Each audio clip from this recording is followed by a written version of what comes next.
গতকালকে ঢাকা মেডিকেলের আমরা একটি ঘটনা শুনতে পেয়েছি। ঢাকা মেডিকেলে আমাদের যে ডাক্তার ভাইরা রয়েছে তাদের গায়ে হাত তোলা হয়েছে।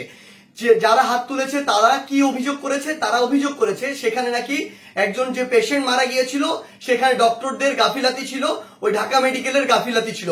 এখন প্রশ্ন হচ্ছে যে ডক্টরদের বা ঢাকা মেডিকেলের যে গাফিলাতি ছিল কিনা এটি নির্ধারণ আপনি কিভাবে করতে পারেন, কোন এক্সপার্টিজের ভিত্তিতে এটি নির্ধারণ করতে পারেন এবং এই অথরিটিটা আপনাকে কে দিয়েছে?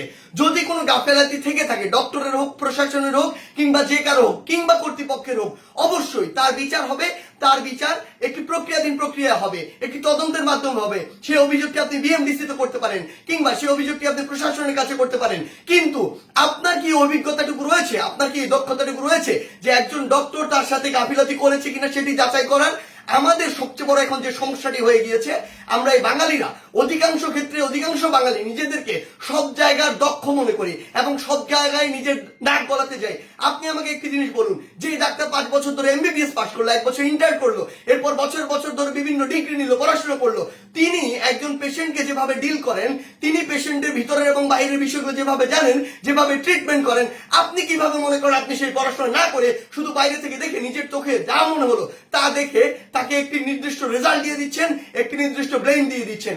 আমাদের জায়গা থেকে স্পষ্ট বার্তা, এরকম একটি ব্লেম দিয়ে আসলে যখন আপনি একজন ডক্টরের গায়ে হাত তুলেন তখন আপনি যে কাজটি করেন সেটি আমরা বৈষম্য বিরোধী ছাত্র আন্দোলন আমাদের জায়গা থেকে কোনোদিনও সমর্থন করতে পারি না।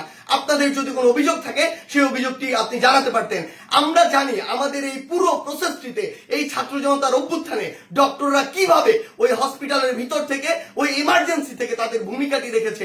আমরা দেখেছি যখন কিছু সরকারের পাঁচাটা স্পিরিট, ডক্টরদের যে স্পিরিট, সেই স্পিরিটটি যাদের মধ্যে নাই, এমন গুটি কয়েক ডক্টর যখন ওই ছাত্র জনতার গণঅভ্যুত্থানে আমাদের আহত ভাইদের চিকিৎসা দিতে বাধা দিচ্ছিল, তখন অধিকাংশ ডক্টর নিজের জায়গা থেকে রিস্ক নিয়ে আমাদের ওই ভাইদেরকে চিকিৎসা দিয়েছিল।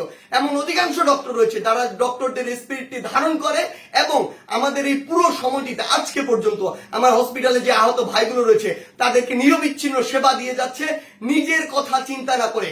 সেই জায়গায় যখন এরকম করে কোন একজন আমার ডক্টর ভাইয়ের উপর এভাবে হাতটি তুলে, আমরা এটি কখনো সমর্থন করতে পারি না। আমাদের জায়গা থেকে একদম স্পষ্ট একটি বার্তা, সেটি হচ্ছে যে আমরা প্রশাসনকে, মাননীয় স্বাস্থ্য উপদেষ্টা, ডিজি হেলথ সহ সকলকে একটি বিষয় স্পষ্ট করে বলতে চাই, আমাদের যারা মেডিকেলের ভাইরা রয়েছে, ইন্টার্ন ডক্টররা রয়েছে, কিংবা হসপিটালের যে ডক্টর ভাইরা রয়েছে, তাদের সাথে আমরা এই জায়গাটিতে একাত্মতা ঘোষণা করছি।